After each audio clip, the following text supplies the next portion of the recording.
আসাদ ভাই, দেশের যে বর্তমান রাজনৈতিক অবস্থা, এখানে আমরা দেখছি যে এই মুহূর্তে খুব বড় একটা ইস্যু, সেটা হচ্ছে নির্বাচন কবে হবে। মানে মনে হচ্ছে যেন নির্বাচন হওয়াটা জরুরি। আবার আরেকটা জিনিস হলো, নির্বাচন না হলেই বা কি হবে। আমরা এর বিপরীত দিকে আরেকটা জিনিস দেখছি, যে অনেকে বলছেন যে এই সরকারকে 5 বছর রেখে দেওয়া যায় কিনা।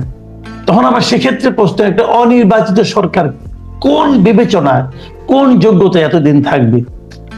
যার বিপরীতে দিকে এই প্রশ্নটা উঠেছে, অনেকে এটাও বলছেন যে রাজনৈতিক সরকারও তো আমরা দেখেছি, আওয়ামী লীগ দেখেছি, বিএনপি দেখেছি, আবার আওয়ামী লীগ, আবার অনেক কিছু দেখেছি। এখন আবার আমরা কাকে আনবো? তো এই যে বাস্তবতা, এই বাস্তবতায় আসলে কি হওয়া দরকার এই মুহূর্তে? আপনি কি ফিল করেন যে ইলেকশনটা জরুরি? ইলেকশন হলেই কি গণতন্ত্র প্রতিষ্ঠিত হবে? অথবা যদি আমি আরো দূরে যাই, যে গণতন্ত্রই কি আমাদের শেষ আকাঙ্ক্ষা? গণতন্ত্র হলেই কি দেশের মানুষ ভালো থাকবে? এই সব মিলিয়ে আপনার উপলব্ধিটা কি? ধন্যবাদ আপনাকে। দেখেন, এই প্রসঙ্গে আমি গতকালকে একটা পোস্ট দিয়েছি, বেশ লম্বা পোস্ট। তো সেখানে আমি এই কথাটা বলার চেষ্টা করছিলাম যে আমরা এখন খুব জোরের সঙ্গে ইলেকশন হওয়া দরকার, তার কারণ অনির্বাচিত সরকারের কাছে বেশি দিন দেশের ক্ষমতা থাকা উচিত নাই, সব ধরনের কথা হয়তো আমরা সবাই প্রতিদিন শুনতে পাচ্ছি। কিন্তু আমার প্রশ্নটা হচ্ছে সেখানে যে নির্বাচন হলেই কি দেশের সমস্ত সমস্যার সমাধান রাতারাতি শেষ হয়ে সমাধান হয়ে যাবে? আমার বক্তব্য হচ্ছে, যে পোস্টে আমি লিখেছিলাম যে নির্বাচন হলেই দেশের সমস্যার সমাধান হবে না। তার কারণ আমরা গত ৫৩ বছরের যে কতগুলো নির্বাচন দেখেছি, সেই নির্বাচনের যে ফলাফল, তাতে মানুষের আশান্বিত হওয়ার তেমন কিছু নাই। কেমন এটা শুরু হয়েছে সেই ১৯৭৩ সালের প্রথম নির্বাচন থেকে। সেই সময় আপনার তো আপনি মনে থাকার কথা, যে আমাদের তো স্পষ্ট মনে আছে, আমি তখন বিশ্ববিদ্যালয়ে ছিলাম। যাই হোক, তো তখন আওয়ামী লীগ সরকার, শেখ মুজিবুর রহমান ক্ষমতায়। সেই সময় তাদের তো অন্য কোনো বিপক্ষ দল বলতে যেটা, সেটা তেমন কিছু ছিল না, খালি জাতীয় সমাজতান্ত্রিক দল বা জাসদ ছিল। তো অনেকেরই, এবং আমিও ব্যক্তিগতভাবে মনে করেছিলাম যে যেহেতু আওয়ামী লীগের সারা দেশব্যাপী একটা সংগঠন, এদেরকে তারা নির্বাচনে জয়ী হয়ে আসে। কিন্তু দেখলাম কি, খুব দুঃখজনক ভাবে কতগুলো ঘটনা ঘটেছিল সেই নির্বাচনে। এটা বলা দরকার এবং মানুষকে স্মরণ করিয়ে দেওয়া দরকার যে তখন জাসদের নেতা ছিলেন মেজর জলিল। উনি বরিশালের একটা সিট থেকে প্রতিদ্বন্দ্বিতা করছিল। তো তখন তো আর সঙ্গে সঙ্গে রেজাল্ট পাওয়া যেত না, বিটিভিতে রেজাল্টটা বলতে থাকতো আর কি। তো বলছিল যে মেজর জলিল প্রায় ২৫,০০০ ভোটে এগিয়ে আছেন তার নিকটতম প্রতিদ্বন্দ্বী থেকে। তিনি আওয়ামী লীগের প্রার্থী। নিকটতম প্রতিদ্বন্দ্বীর আমার নাম মনে নেই। হঠাৎ ঘোষণা আসলো যে নির্বাচন সেখানে স্থগিত করা হয়েছে। তারপরে সন্ধ্যা ৭টার দিকে আবার ওটা ঘোষণাটা চালু হলো, এবং তখন তার মেজর জলিলের প্রতিদ্বন্দ্বীকে নির্বাচিত ঘোষণা করা হলো। তো স্বাভাবিকভাবে এই মানুষের মনে প্রশ্ন জাগলো যে কি ব্যাপার, এই লোকটা ২৫,০০০ ভোটে এগিয়ে ছিল, সে হঠাৎ করে মাঝে নির্বাচনের সমস্ত কিছু বন্ধ করে দিয়ে, ঘোষণা বন্ধ করে দিয়ে তাকে জয়ী করালো। আর একটা ঘটনা বলি, দাউদকান্দিতে তখন আওয়ামী লীগের প্রার্থী ছিলেন খন্দকার মুশতাক আহমেদ, এবং তার প্রতিদ্বন্দ্বী ছিল স্বতন্ত্র প্রার্থী রশিদ ইঞ্জিনিয়ার। তিনি খুব পপুলার ছিলেন ওই এলাকায়, কেমন। তো তাকেও, সেও খুব বিপুল ভোটে জিততেছিল, সামনে আগে ছিল। হঠাৎ করে এরকমই একটা ঘটনা ঘটলো যে নির্বাচন বন্ধ করে দেওয়া হলো সেখানে, যে কোনো কারণে। তখন তার এত কিছু সোশ্যাল মিডিয়া ছিল না, সঙ্গে সঙ্গে সেলফোন ছিল না, আমরা জানতেও পারি। তো যা হোক, সেটার পরে শুনলাম যে ঢাকার থেকে হেলিকপ্টার গেছে। হেলিকপ্টার যাওয়ার পরে ওখান থেকে যত ব্যালট বাক্স ছিল সব এনে নির্বাচন কমিশনে আনছে। আনার পরে সন্ধ্যায় ঘোষণা করলো খন্দকার মুশতাক জিতেছে। এই দুটো ঘটনাতে তখন খুব পরিষ্কার হয়ে গেল যে রিগিং কথাটা, এই কথা কিন্তু আমরা আগে জানতাম কেমন। তো রিগিং কথাটা সূত্রপাত হলো সেই ১৯৭৩ নির্বাচন থেকে। এবং আওয়ামী লীগ প্রায় 300 সিটের মধ্যে 290টাতে জিততে পারে। তো মানুষের মনে তখনই মনে হলো যে একই ধরনের নির্বাচন, হ্যাঁ, যে আমরা মানুষ তো নিজের পছন্দ মতো ভোট দিতে পারলো না। তো যা হোক, সেই যে কালচারটা শুরু হলো যে নির্বাচনের ক্ষমতায় থেকে নির্বাচনকে প্রভাবিত করা, সেটা পরবর্তীকালে যতগুলো নির্বাচন হয়েছে ক্ষমতাসীন দলের মানে অধীনে যে নির্বাচন আমরা সেগুলাই দেখেছি।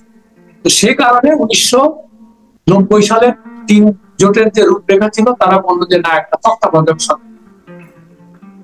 সেখানে সবাই এগ্রি করলো। তত্ত্বাবধায়ক সরকারের প্রথম যে ইলেকশনটা হলো, 4টা ইলেকশন হয়েছিল তত্ত্বাবধায়ক সরকারের, 1991-তে, 1996-তে, 2001 সালে আর 2008 সালে। কেমন এই নির্বাচনগুলো মোটামুটি আমি বলছি না 100%, মোটামুটি মানে সুষ্ঠু বলে আমরা ধরে নিয়েছি। এবং সেখানে দেখা গেছে যে মানুষ মোটামুটি নির্ভয়ে ভোট দিতে পেরেছে এবং ভোটের ফলাফল মানে যারা জেতার যোগ্য তারাই জিতেছে। যেমন বিএনপি 91 সালে, 96 সালে আওয়ামী লীগ, আবার 2001 সালে বিএনপি, 2008 সালে। তো এরকম আমরা দেখে আসলাম। তারপরে এখন বারবার করে বলা হচ্ছে যে ইলেকশন যদি মানে দলীয় সরকারের অধীনে না হয়ে একটা নিরপেক্ষ সরকারের অধীনে হয়, তাহলে নির্বাচন ভালো হবে, মানুষ ভোট দিতে পারবে। এবং এখন বারবার করে একটা কথা শুনতে পাচ্ছি যে ইলেকশন সুষ্ঠু নির্বাচন হলেই মানুষ তার ভোটাধিকার ফিরে পেল। আমার প্রশ্নটা সেখানে যে মানুষ ভোটাধিকার ফিরে পেল, আমরা সবাই আমরা ভোট দিতে পারলাম, কিন্তু মানুষের চয়েস নাই। সাধারণ যে ভোটার, যেমন তার তো কোনো চয়েস নাই, হয় তাকে আওয়ামী লীগকে দিতে হবে অথবা তাকে বিএনপি। তো এই যে মুদ্রার, আমরা বারবারই বলছি যে মুদ্রার ক্যাপিটাল, যেমন এই প্রসঙ্গে আমি আরেকটা কথা বলি। সারা পৃথিবীতে আমি একটা ওই গতকালকের পোস্টেই আমি 3 বছর আগে ইংরেজিতে লিখেছিলাম why I no longer want democracy. কেমন সেখানে আমি দেখিয়েছিলাম যে ইভেন সব বড় বড় গণতান্ত্রিক দেশ যেমন আমেরিকা, ব্রিটেন, জার্মানি, ইন্ডিয়া, যেখানে সত্যিকার অর্থে ভোট দিয়ে মানুষ ভোট দিতে পারে, তো সেখানেও আপনি দেখবেন যে সেখানেও মানে খুব কৌশল করে তারা দুটো বড় বড় দলকে রেখেছে। কেমন সাধারণ মানুষের কিন্তু কোনো চয়েস। এই কৌশলটা কে করছে? হ্যাঁ, এই কৌশলটা কে করতেছে? ওই যারা যারা ওই যে যারা গণতন্ত্রের যারা ধারক বাহক আর কি, গণতন্ত্রের কথা যারা বলে, তারা চিন্তা করেছে যে আমাদের এই সিস্টেমকে রাখতে হলে গণতন্ত্রের কথা আমাদেরকে বারবার বলতে হবে। আর সত্যিকার অর্থে পৃথিবীতে গণতন্ত্র পৃথিবীর কোনো জায়গায় নাই। কেমন এখন আপনি বলবেন আপনি কি কথা বলছেন, এটা কি বা কি কথা বলবেন, আমি তার প্রমাণ দিচ্ছি যে কেন নাই সেটা। গণতন্ত্রের যে সংজ্ঞা, যে মানুষ মানে সাধারণ মানুষের সেখানে বিশেষ ভূমিকা থাকে। কেমন তারা তাদের নির্বাচন দিকে তারা মানে সরকার কিভাবে চলবে তারা মানে তারা ভূমিকা রাখবে। এই আব্রাহাম লিঙ্কনের একটা বিখ্যাত যে আমরা গণতন্ত্রের সংজ্ঞা বলি, government by the people, for the people, of the people. কেমন এখন পৃথিবীর কোন দেশে এটা আছে আপনি আমাকে দেখেন, আমি গবেষণা করে পাইনি। কেমন প্রত্যেকটা দেশে ওই 2-2টা করে বড় বড় দল। আমেরিকায় দেখেন হয় ডেমোক্রাটরা আর না হলে রিপাবলিকান। ইংল্যান্ডে দেখেন হয় কনজারভেটিভ না হলে রিপাবলিকান। অন্যান্য দলগুলো আছে কিন্তু তাদের ভূমিকা। জার্মানিতে দেখেন হয় সোশ্যাল ডেমোক্রেট না ক্রিশ্চিয়ান। ইন্ডিয়াতে দেখেন হয় কংগ্রেস না হলে কংগ্রেসের বিরোধী যারা আছে এখন। তো আমার প্রশ্ন হচ্ছে যে government by the people, of the people, for the people, এটা দুনিয়ার কোথায় আছে? এবং যে কারণে পৃথিবীর সব দেশেই দেখবেন সাধারণ মানুষ সাংঘাতিক ভাবে ক্ষুব্ধ, তাদের অভিযোগের কোনো শেষ নাই।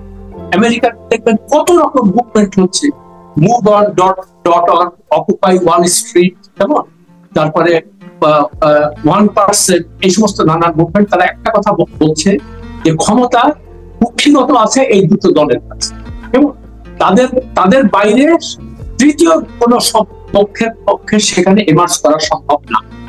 আমাদের দেশেও ঠিক একই কায়দায় ওই আওয়ামী লীগ বিএনপি এবং আওয়ামী লীগ বিএনপির যে ইতিহাস আমরা দেখেছি গত স্বাধীনতার পর থেকে, এই কারণেই দেখবেন যে এখানে এই দেশে অস্থিরতা কোনো সময় থাকছে না, সাধারণ মানুষের বিক্ষোভের কোনো শেষ নাই। যেমন আপনি যখন তখন মানুষ রাস্তায় নামতেছে, তার কারণটা কি? যে সাধারণ মানুষের যে চাওয়া পাওয়া, কেমন সেই চাওয়া পাওয়া, যদিও প্রত্যেকটা রাজনৈতিক দল বলছে যে তাদের জন্য আমরা রাজনীতি, কিন্তু বাস্তবে কি দেখতে পাচ্ছি? যে শুধু তাদের পরিবারের লোকজন আর তাদের মোশায়ের কিছু লোকজন তারা ফুলে ফেপে বড় হচ্ছে, তাদের প্রচুর টাকা বাড়াচ্ছে করে এইসব এখান থেকে মুক্তির উপায় কি আসাদ ভাই? তাহলে এখান থেকে কিভাবে আপনি তাহলে বিকল্প কি প্রস্তাব দিতে চাচ্ছেন? আচ্ছা, বিকল্প প্রস্তাব আমি কালকে লেখায় যেটা লিখেছি যে আমার মনে হয় যে একটা জাতীয় সরকার দেশের পরীক্ষিত মানে সৎ দেশপ্রেমী দের নিয়ে এরকম লোক আছে বাংলাদেশে, কিন্তু সঙ্গে সঙ্গে কালকের একটা লেখা লিখেছে যে সেখানে ডক্টর ইউনূসের কোনো জায়গা। তার কারণ আমরা যেটা দেখতে পাচ্ছি যে আমি ব্যক্তিগতভাবে খুব হতাশ তাকে নিয়ে। আমার খুব উচ্চাশা ছিল, আমি নিজে মানে এই অন্তর্বর্তী সরকার ক্ষমতা আসার পরে আমি নিজে 3টা পোস্ট লিখেছি যে তাকে 5 বছর রাখতে হবে এই সরকার, যেন অন্যভাবে আমরা নির্বাচন চাই না, নির্বাচন চলে হয় আওয়ামী লীগ আসবে, নাহলে বিএনপি আসবে এবং আবার সাধারণ মানুষের অবস্থা আগের অবস্থা ফিরে। আমরা এটা কোনোভাবেই চাই না। তো যা হোক, কেন চাই না আমি সেটা বলেছি যে ডক্টর ইউনূস আমি দেখতে পাচ্ছি উনি আসার পরপরই কতগুলো মানে একের পর এক যে কতগুলো তার নিজের মানে এক্সিকিউটিভ অর্ডার বা নির্বাহী আদেশ কতগুলো, যেমন তার মামলা 1500 কোটি টাকার কর ফাঁকির মামলা উনি নির্বাহী আদেশে বাতিল করে, 666 কোটি টাকার কর মওকুফ করালেন। তারপরে তার নিজের ভাইপোকে তিনি ডেপুটি প্রেস সেক্রেটারি বানালেন, কেমন যাকে আমরা কেউ চিনতাম, যাই হোক না সেটা। তারপরে তিনি গ্রামীণ বিশ্ববিদ্যালয় প্রতিষ্ঠা করার জন্য নির্বাহী আদেশে সেটা করে নিতেন। তারপরে তিনি ম্যান পাওয়ার এক্সপোর্টের লাইসেন্স নিচ্ছেন। তো আমার তো এসব দেখে থেকে আমার মনে হচ্ছে যে কি ব্যাপার, আপনি কি নিজের আখের গুছাইতে আসছেন কিনা? এটা কেমন কথা? এগুলো তো দেশের, আপনার যদি বিচার বিভাগের প্রতি বিন্দুমাত্র আস্থা থাকে বা আপনি চান যে বিচার বিভাগ স্বাধীনভাবে কাজ করবে, তো আপনার তো উচিত ছিল যে শেখ হাসিনা বা খালেদা জিয়া যে প্রক্রিয়া তাদের বিরুদ্ধে মামলাগুলো প্রত্যাহার করছে, আপনি কখনোই সেটার মধ্যে যাবেন। আপনি বিচার বিভাগকে বা আইনকে তার নিজস্ব গতিতে চলতে দিবেন। আমরা সবাই জানি যে শেখ হাসিনা প্রতিহিংসামূলক ইয়েতে আপনার বিরুদ্ধে মামলা করছে, তো কোর্টকে সেটা ডিসাইড করতে দেন, আপনি নিজে কেন করবেন? আমার এই যে মানুষের মনে যে নানান, এখন দেখেন উনি প্রথম আসার পরে যে পরিমাণ জনসমর্থন ছিল, কেমন এখন কি সেটা আছে? আমি তো বিভিন্ন জায়গায় মানুষের সাথে কথা বলি, তো সবাই বলতেছে যে কি রকম ব্যাপার, তার মানে কথায় কথায় 2 দিন পর বিদেশ চলে যাচ্ছে। এ প্রসঙ্গে আবারও বলে রাখি, এখন উনি কাতারে আছেন এবং ইতিমধ্যে শুনেছেন যে পোপ মারা গেছেন। আজকে দেখলাম যে উনি পোপের ফিনারেলে যোগদানের জন্য এখন রোমে যাচ্ছে। তো আমাদের বাংলাদেশের মানে অদ্ভুত, মানে আমার কাছে একটা ইয়ে লাগে যে কি ব্যাপার, মানে বাংলাদেশ কি এত ইম্পর্টেন্ট হয়ে গেছে যে উনি না গেলে, বাংলাদেশ রিপ্রেজেন্ট না করলে ফিনারেলটা হবে না। সেখানে প্রেসিডেন্ট ডোনাল্ড ট্রাম্প যাবে, তারপরে অন্যান্যরা যায়, সেটা তাদের ক্রিশ্চিয়ান কান্ট্রি, সেটা যেতেই পারে। কিন্তু আমাদের এখানে বাধ্যবাধকতা কি, আমাদের প্রায়োরিটিটা। আর সবচেয়ে বড় কথা, আমি গতকাল পোস্টেও দিয়েছি যে আপনি যদি স্বচ্ছতায় বিশ্বাস করেন যে সরকার কিভাবে দিচ্ছে, তো সেখানে তো আপনি বলবেন যে আপনি কতগুলো লোক সঙ্গে নিয়ে যাচ্ছেন, কত টাকা এটার পেছনে খরচ হচ্ছে, এটা তো ট্যাক্স পেয়ারের। আপনি এইভাবে ইয়ে করছেন।